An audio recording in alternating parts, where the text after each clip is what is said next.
सभी को जय श्री राम। हमारे चैनल मिस वैष्णव में आपका हार्दिक स्वागत है। आज हम कार्तिक मातम्य के पहले अध्याय का श्रवण करेंगे। कार्तिक मातम्य के कुल 35 अध्याय हैं, जिनका सुनना मात्र ही सुफलदायक और कल्याणकारी है। तो चलिए शुरू करते हैं। दोस्तों, आपसे एक अनुरोध है, आपने अभी तक चैनल को सब्सक्राइब नहीं किया है तो प्लीज़ चैनल को सब्सक्राइब कर लीजिए।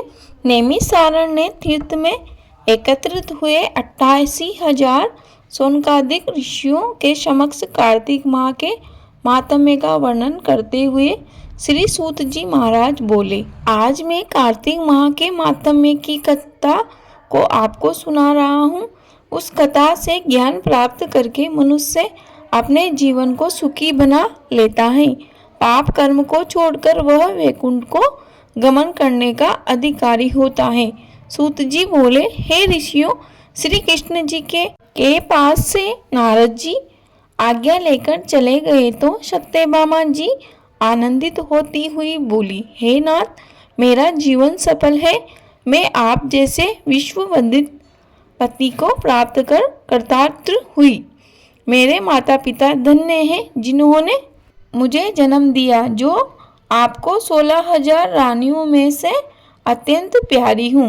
मैंने कल्पवृक्ष आदि पुरुषों आपके साथ नारद जी को विधि पूर्वक दान में दे दिया था, परंतु वही कल्पवृक्ष आज मेरे घर में सदा लहराया रहता है। इस बात को मृत्यु लोक में कोई भी स्त्री नहीं जानती है। स्वामी, यदि आप मुझसे प्रेम करते हैं तो मैं यह जानना चाहती हूँ कि कौन से कार्य को करने से आप मुझसे किसी भी प्रकार विमुख न हो सके। मैं यह अपने हित से आपसे जानना चाहती हूँ। सूत जी कहने लगे, हे ऋषियों, सत्यभामा के ऐसे वचनों को सुनकर श्री कृष्ण जी हंसने लगे।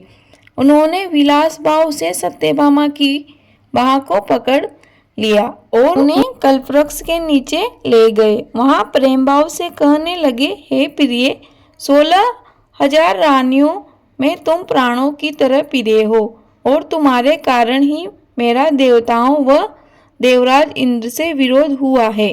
सूत जी बोले, यह विरोध इस बात पर हुआ था कि एक दिन श्री कृष्ण सत्यभामा सहित गरुड़ पर सवार हो जब इंद्रलोक में जा पहुँचे और वहाँ सत्यभामा की इच्छा पूर्ति हेतु इंद्र से कल्पवृक्ष मांगा तो इंद्र ने न देने को कहा। गरुड़ और इंद्र के मध्य घोर युद्ध हुआ।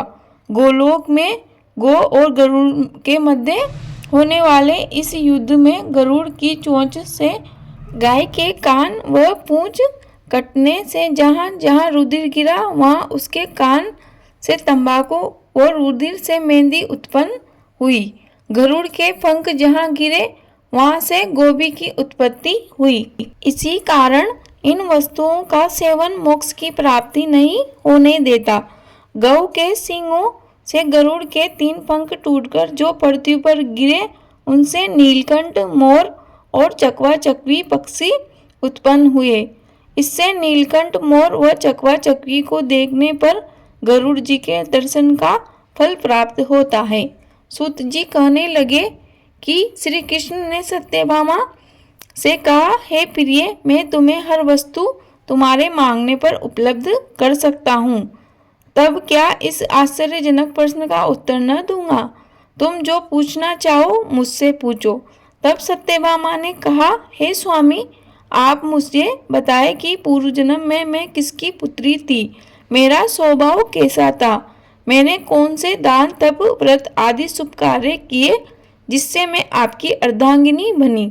श्री कृष्ण जी बोले, हे प्रिय, मैं तुम्हें यह सब वृत्तांत कहता हूँ, तुम ध्यान पूर्वक सुनो। पूर्व समय में सतयुग के अंत में मायापुरी नामक स्थान में देवशर्मा नामक अत्रि गोत्र में उत्पन्न एक ब्राह्मण निवास करता था। वह सब वेदों को नित्य पाठ, हवन व सूर्य देव की पूजा किया करता था।